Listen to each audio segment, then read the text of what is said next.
Alright, this is Husky Hardcore here. Going to give this my second attempt on doing this video. I just did it earlier this morning, but only 8 minutes of it came out instead of the whole 14, whatever. So I'm going to try to do it real again before I go to work. It takes forever to download on my computer. I'm not for sure why. But before I get into it, give it a little quick announcement. I'm going to start doing more Broncos videos. I'm going to try to get one every day, talk a little bit more sports talk. Those of you that have listen to me know that I haven't been really happy with the Denver sports talk radio stations there. And actually, it's just put one station, 104.3 The Fan. I don't like. I listen to Mike and Scott when I'm at work, and luckily today I did find a 102.3 The Ticket. I didn't know anything about it, but I saw a guy that wears the 102.3 The Ticket had on the Broncos post games doing interviews and holding a microphone, so I checked it out, and the morning show wasn't bad. It's nice to have a Denver station that's actually talking about Denver sports in the morning, so good news there. But I'm going to also try to do my own little thing too and get a little groove going, be a little bit more professional than what I'm doing right now, because right now I'm just coming on and winging it, and going to try to make this pretty quick, just real thoughts of the game, so this can download before I have to get it off to work.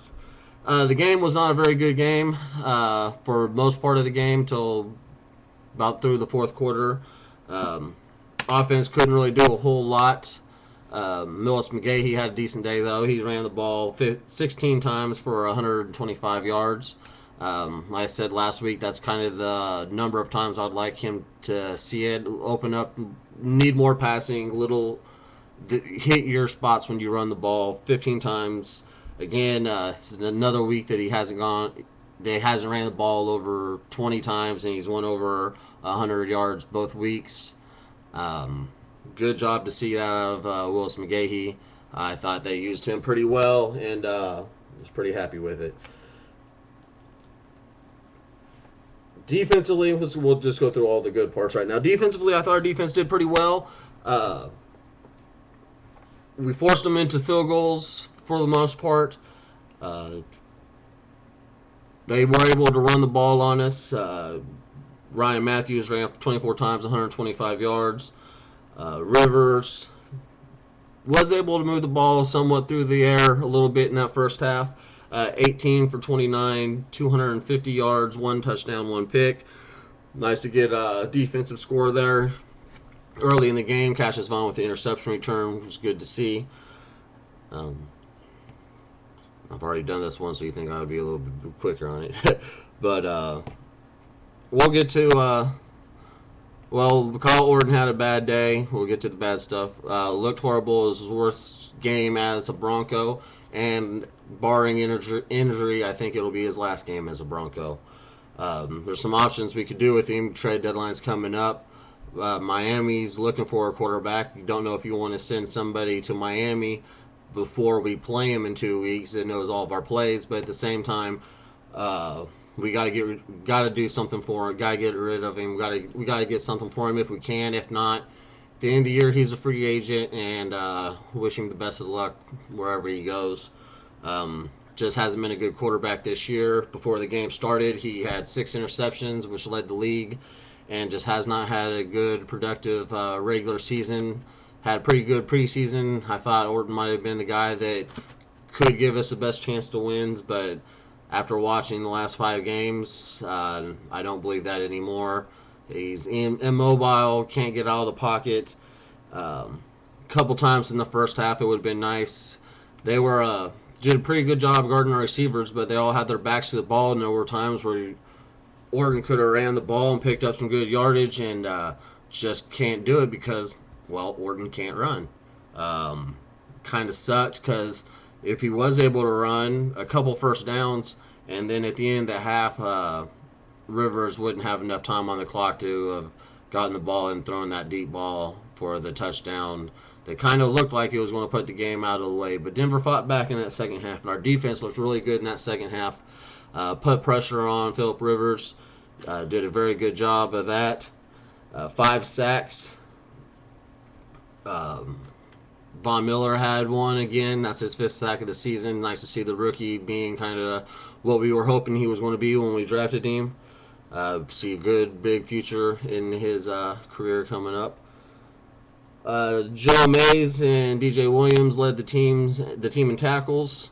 DJ Williams again, his 2nd week back, was up there in tackles. Nice to see him. He also had a sack. Champ Bailey was back, kind of helped us out a little bit on the passing game. Had a couple good plays. Nice to see Champ back and playing how Champ normally plays. So there's a couple good things there. Now we'll go ahead and get to the big news. Tim Tebow came in the second half and took over for Kyle Orton, who was very ineffective. And I thought before the game started in last week's video, I said we'll give Orton one more time. If he doesn't beat San Diego, then I think it's time we put in Tim Tebow. We got to find out what we have out of him, and I think from now on that's the way we're going to go. I think Tim Tebow is going to be our starting quarterback. I'm really happy to see it. Denver fans in the stadium seem to be pretty happy to see it. It was nice to hear Denver, what are they called now, Sports Authority Field, rocking again like it used to back in the old days. It was nice to hear, nice to see. Fought back, had a chance to tie it up, had a chance to win it at the end. Situations didn't turn out that way. But anyways, Tebow came into the game, had some problems. First coming in, a lot of backups do. Short hop to pass to the tight end, I believe, Fells, when he was wide open. Threw a couple decent balls, though. One, Brandon Lloyd was out of bounds, wasn't able to hold on to the ball. What he does is he, like I said before in other videos, he can scramble around and people will get open and there will be big plays made. And they just about had one in that third quarter. Tebow was scrambling around near our end zone. Threw up the ball to Eric Decker, found his way behind the defense and made a diving attempt. Wasn't able to catch the pass, but like I said, Tebow was scrambling, didn't set his feet, kind of winged the ball out there. And if he was able to settle his feet, and put some air underneath that ball, Decker wouldn't have even had to dive for it. He would have caught it and ran for 6. So those are big plays that I think that we'll see from Denver going on to the future, which will be really nice. Besides that, Tebow was 4 for 6 overall, 79 yards, 1 touchdown passing. He also ran the ball 6 times for 38 yards and a touchdown rushing. It's nice to have that. There's just more you can do with the mobile quarterback. That's part of the reason why I think that he gives us the best chance to win now. He can move around. He can cause things.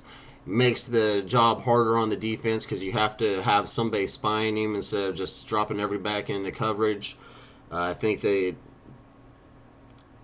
they use Tim Tebow the right way, I think he could be a very dangerous weapon in this league. Going a little bit here. Fought back in that fourth quarter. Thought we were going to come back and win it. At least tie it up. Had that rushing touchdown. There's things I'm forgetting. I brought in another one, but I'm trying to hurry this up. Had the rushing touchdown. Then when we got the ball back after the Airs forced the fumble, set up a good screen pass to Noah Moreno, who made a terrific run. And you just can't. Well, that was Tebow's first completion, I believe, and Tebow wasn't looking very good. You got to give him props on that screen pass too, because he did set it up very well, held the ball until the last second, was able to move around a little bit to really sell the screen pass, and left it open. And Moreno had a lot of running room and made a great effort play to get into the end zone. The 2-point conversion was close. Again, he kind of jumped when he threw the ball, but threw it right on the money. If it was just there a little quicker, Brandon Lloyd probably wouldn't have got the ball knocked out of his hands because he had it, but the defender made a good job forcing the ball out of his hands after he looked like he made the catch. So, good things that we also saw from Tebow. Um, I mean, he had the ball with 30 seconds, no timeouts, was able to move the ball. It was a really beautiful throw to Brandon Lloyd. Caught the ball, went out of bounds at the 40. Next pass was a pass down the middle. Got him into a good position, take that one shot to the end zone. I think it was around the 30-yard line where he got the ball at, ran down there, spiked the ball, and gave us a chance to win the game. Scrambled around. You were hoping maybe the defenders would get lost and somebody would be able to get away open or have one-on-one coverage, and Tebow could have made the play. It was close. I mean, we could have came up with that catch, and it would have been a lot happier Monday morning than it somewhat is. Even though I think Denver fans are pretty happy that Tebow came in there and was able to rally the team, not just offensively there in that fourth quarter, but I think the defense played a lot better. I think the defense felt that if they were able to get the ball back, that we were going to score, and that gave them a little bit more motivation to do a good job. Our defense did pretty outstanding in the second half of the game. Was pretty happy with their halftime adjustments and the intensity they brought in the second half. Let's see, a couple things that really did hurt us in the game. I think to win was that big touchdown pass at the end of the first half, and our defense was playing good there at the end, and we had a unsportsmanlike penalty. I believe it was one of our linemen. I don't remember who it was. Did the old little head bump, face mask to face mask somebody. They called the penalty. Little weak, but it was a penalty. But you gotta hold your emotions in check, especially that late in the game. I think it would have brought up a third down, and not only did you give them a first down and a 15-yard penalty, get them closer to field goal range, which added that extra 3 points there at the end. You killed our timeouts. We were calling timeouts to stop the clock, and we were holding them, and then you just give them a whole new 4 series of downs to run that clock down to 30 seconds. Could have given Tebow a little bit more time and something else would have happened. A big penalty, stupid penalty. It really hurt us there at the end of the game. Couple things. I'll run out of time here.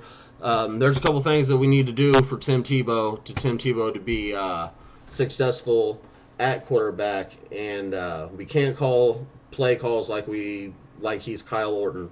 We can't let him sit in the pocket. If people are saying that he has a bad pocket presence and they don't think that he's a good pocket quarterback, well, as an offensive coordinator and a coach, game plan around that. Get him outside of the pocket. Fumbled some snaps from center. I think that will be taken care of once he starts getting more reps in practice and working with the first team center. Hoping that will work. I don't think you can just run from the shotgun all the time. I would like to see a lot of bootlegs, like I said, getting him out of the pocket. We used to run the bootleg really good with Jake Plummer and John Elway, and our offense coordinator McCoy was with John Fox when they had Delhomme and Carolina, and that's kind of a little bit more of the play calling that you're going to need to do. Delhomme, I believe, was able to get out of the pocket and do some things with his feet. So a little bit more good play calling like that is what Tebow needs. If you want Tebow to succeed, you got to play to his strengths. Don't like as many designed runs that we have for him. Just because he's a running quarterback doesn't mean you have to ram him up in the middle. Let him scramble around, move around in the backfield, and he'll pick his spots, and I think it'll be good. I'm running out of time here, so I'm just going to end this real quick. Like I said, I'm going to start doing more Denver Broncos videos. Tomorrow will probably be a lot of Tebow Orton since that's the big news, but I'll do a little homework tonight and see what I come up with. Try to get a video out every day. I got a friend that's in Saudi Arabia right now. He wants to do some kind of sports talk football videos when he comes back. He's a Raiders fan, so we might make it into an AFC West type thing. So be pretty interested in Denver and an Oakland fan having a show together, but it's kind of what we got planned. I know that there's some things that I missed out on that I wanted to bring up this second video, but I'm running out of time, and we're going to try to get this published before I go to work. Peace.